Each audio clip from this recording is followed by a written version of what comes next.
আলহামদুলিল্লাহ ওয়াসসালাতু ওয়াসসালামু আলা রাসূলিল্লাহ আম্মা বাদ। আজ আমরা বেদাতপন্থীদের একটা উদ্ভট পাগলামি যুক্তি নিয়ে আলোচনা করব।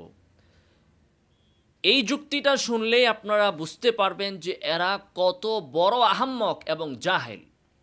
আপনি যখন কোনো একটা বেদাতিকে হেদায়েতের পথে আনার জন্য তাকে এভাবে দাওয়াত দিবেন যে ভাই, আপনারা যে ঈদে মিলাদুন্নবী সাল্লাল্লাহু আলাইহি ওয়াসাল্লাম উদযাপন করছেন, এটা তো রাসূল করেন নাই সাল্লাল্লাহু আলাইহি ওয়াসাল্লাম, সাহাবায়ে কেরাম রিদওয়ানুল্লাহি তাআলা আলাইহিম আজমাইন তাদের কেউ করেন নাই, তাবিঈগণ করেন নাই, সালাফদের কেউ করেন নাই, আপনারা কেন করবেন?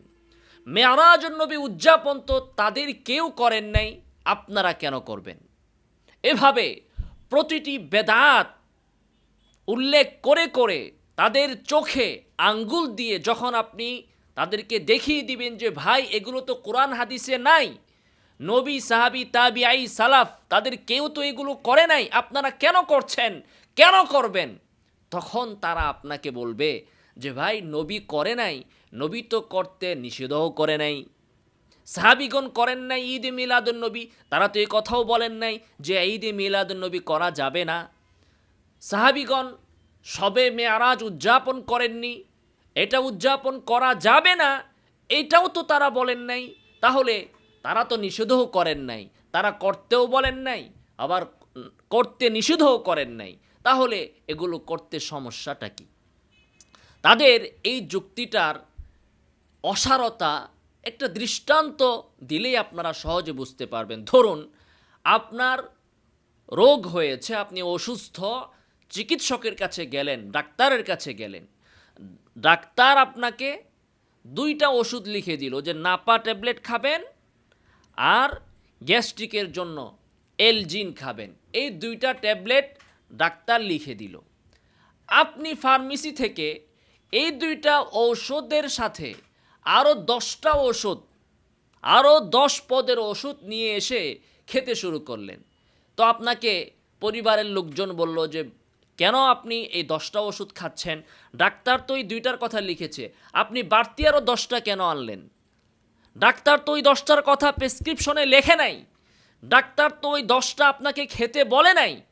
তো এত টাকা ভিজিট দিয়ে ডাক্তারের কাছে যে ওষুধ আনার পর যদি আপনি নিজের মন গড়া ওষুধেই খান, তাহলে ডাক্তারের কাছে আপনি কেন গেলেন? আর আপনি নিজেই যদি আরও 10টা ওষুধ আবিষ্কার করতে পারেন, তাহলে ডাক্তারের প্রয়োজনটাই বা কি?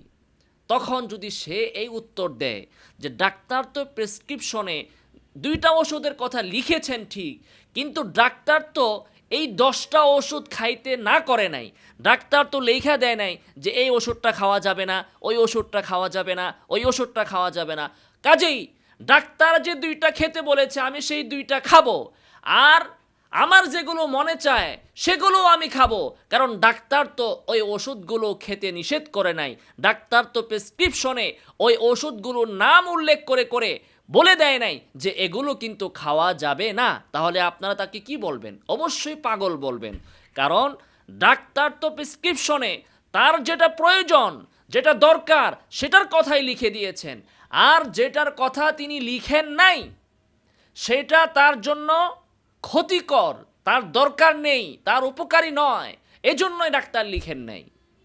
কাজেই কেউ যদি নিজ থেকে এখন ওষুধ লিখে, তাহলে বুঝতে হবে সে একটা পাগল, সে ডাক্তারের প্রয়োজনীয়তাকে অস্বীকার করছে। তেমনিভাবে কেউ যদি বেদাত করে কোনো ইবাদত আবিষ্কার করে, তাহলে বুঝতে হবে সেও একটা পাগল। যদি ইবাদত মানুষ আবিষ্কার করতে পারত, তাহলে আল্লাহ তাআলা তার রাসূলকে পৃথিবীতে প্রেরণ করতেন না শরীয়ত বুঝানোর জন্য। মানুষ যদি তার বিবেক খাটিয়ে ঈদ আবিষ্কার করতে পারত, তাহলে ঈদ বাতলে দেওয়ার জন্য আল্লাহ রাসূল সাল্লাল্লাহু আলাইহি ওয়াসাল্লামের পৃথিবীতে আসার কোনো প্রয়োজন ছিল না। ইবাদত হিসাবে রাসূল সাল্লাল্লাহু আলাইহি ওয়াসাল্লাম যা দিয়ে গিয়েছেন সেটাই আমাদের করতে হবে, বাকি যা আছে সবগুলোই নিষিদ্ধ, সেগুলোর নাম উল্লেখ করে করে বলতে হবে না। তিনি যা দিয়েছেন সেটাই তার প্রেসক্রিপশন, এই প্রেসক্রিপশনের বাহিরে যা আছে সব নিষিদ্ধ, সেটা ঈদে মিলাদুন্নবী হোক, সেটা শবে মেরাজ হোক, আর যাই হোক না কেন সব নিষিদ্ধ। সেগুলো নাম উল্লেখ করার দরকার হবে না, কারণ নাম উল্লেখ করলে কিয়ামত পর্যন্ত নাম উল্লেখ করার শেষ হবে না। দ্বিতীয় কথা হচ্ছে, আল্লাহ সুবহানাহু ওয়া তাআলা কোরআনে আমাদেরকে আদেশ করেছেন, ইত্তাবিউ মা উনজিলা ইলাইকুম মির রাব্বিকুম, তোমাদের প্রতি যা অবতীর্ণ হয়েছে তোমরা সেইটার ইত্তিবা করো। তো আমাদের দায়িত্ব হচ্ছে নবী যা নিয়ে এসেছেন সেটা পালন করা, সেইটার অনুসরণ করা, নিজ থেকে ইবাদত আবিষ্কার করা এটা আমাদের কাজ নয়।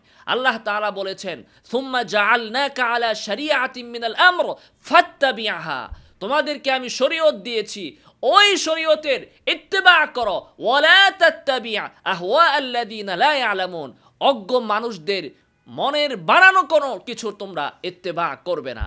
তেমনি ভাবে আল্লাহ তাআলা বলেছেন, রাসূল সাল্লাল্লাহু আলাইহি ওয়াসাল্লামকে আল্লাহ তাআলা স্পষ্ট ভাষায় কোরআনে বলে দিয়েছেন, আল ইয়াউমা আকমালতু লাকুম দীনাকুম, আজ আমি আমার তোমাদের দিনকে পূর্ণাঙ্গ করে দিয়েছি। অতএব দিনের ভেতরে আর কোনো একটা দাড়ি অথবা একটা কমা বাড়ানোরও কোনো সুযোগ নাই। আল্লাহ তাআলা প্রশ্ন করছেন, আমলাহুম শুরাকা শারাউ লাহুম মিনাদ-দীন মা লাম ইয়াযাম বিহিল্লাহ, এরা যে নিজ থেকে মন গড়া শরীয়ত আবিষ্কার করে, ইবাদত আবিষ্কার করে, এগুলো এদেরকে কে আবিষ্কার করে দেয়? তাহলে কি আল্লাহর মতো এদের আরও কোনো শরীক আছে যারা এদেরকে শরীয়ত অনুমোদন দেয়, শরীয়তের অনুমোদন দেয়? নাউজুবিল্লাহি মিন যালিক। আল্লাহর সাথে আমরা আর কাউকে এমন শরীক করি না যে আমাদের জন্য নতুন কোনো শরীয়ত, নতুন কোনো ইবাদত, নতুন কোনো কাজ আমাদের জন্য প্রণয়ন করে দিতে পারে। আল্লাহ তাআলা আমাদেরকে এই ধরনের উদ্ভট, ভ্রান্ত, যুক্তিসম্পন্ন ওলামায়ে সু থেকে হেফাজত করুন। আমিন ওয়া আখিরু দাওয়ানা আনিল হামদুলিল্লাহি রাব্বিল আলামিন।